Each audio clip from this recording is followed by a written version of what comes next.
international coverage on this controversy.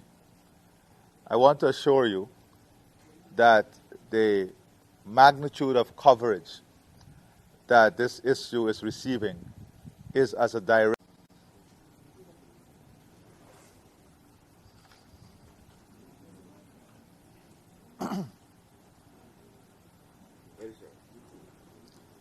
Fellow Guyanese, good morning. This morning I just want to address three issues.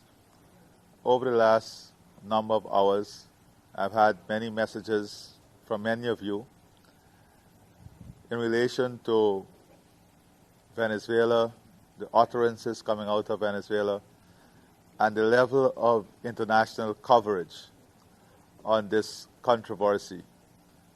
I want to assure you that the magnitude of coverage that this issue is receiving is as a direct result of the tremendous work we have been doing in the international community, within the international media in Latin America and the Caribbean. So the volume of coverage and the magnitude of news item you're seeing out of the controversy has nothing to do with an increase in the threat or an increase in Venezuela recklessness. This is as a direct result of the level of awareness Guyana has been able to bring to this issue, the level of attention Guyana has garnered from all across the world. And as you would know, we always say that our first line of defense is diplomacy. And we are in a very, very strong position in this first line of defense. If you look at the number of statements that are coming out in support of Guyana from every corner of the world, not only CARICOM and the Commonwealth and the OS, France, Canada, they show that as a country, they will abide within the international framework and international norms. Now, I am not going to get into the internal politics of Venezuela and into their policy making, but I want to advise Venezuela that this is an opportunity for them to show maturity, an opportunity for them to show responsibility. And we call upon them once more to join us in demonstrating maturity and responsibility and in allowing the rule of law to work and to determine the outcome of this controversy.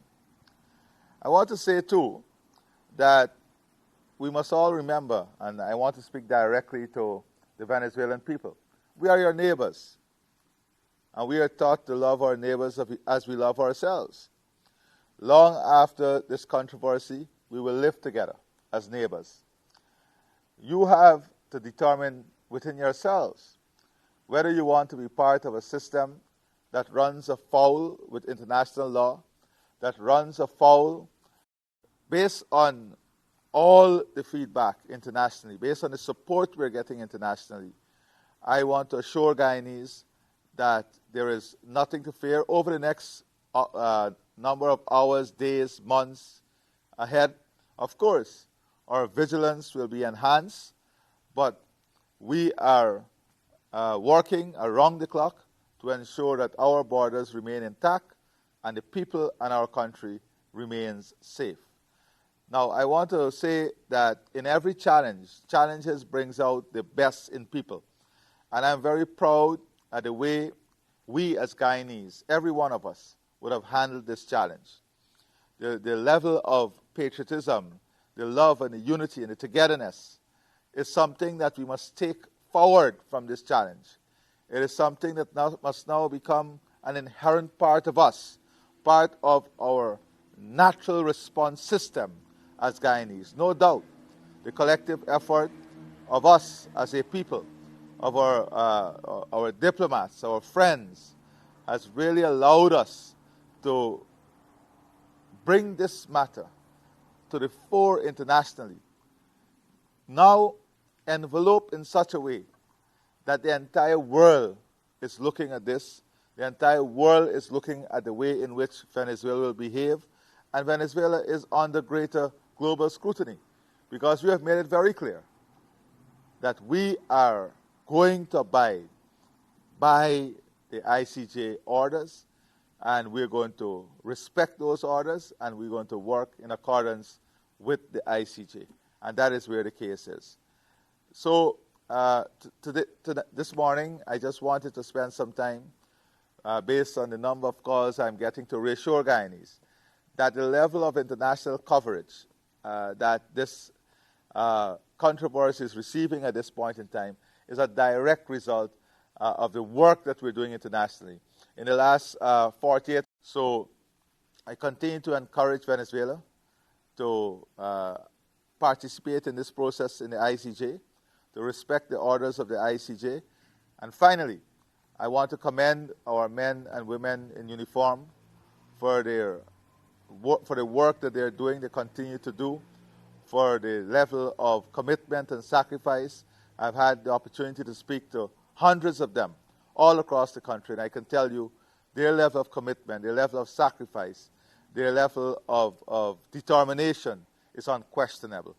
So I would ask also those in leadership and those with responsibility in Venezuela to avoid the type of narrative and propaganda and the type of language that would instill fear and push fear in the population, both in Venezuela and in Guyana.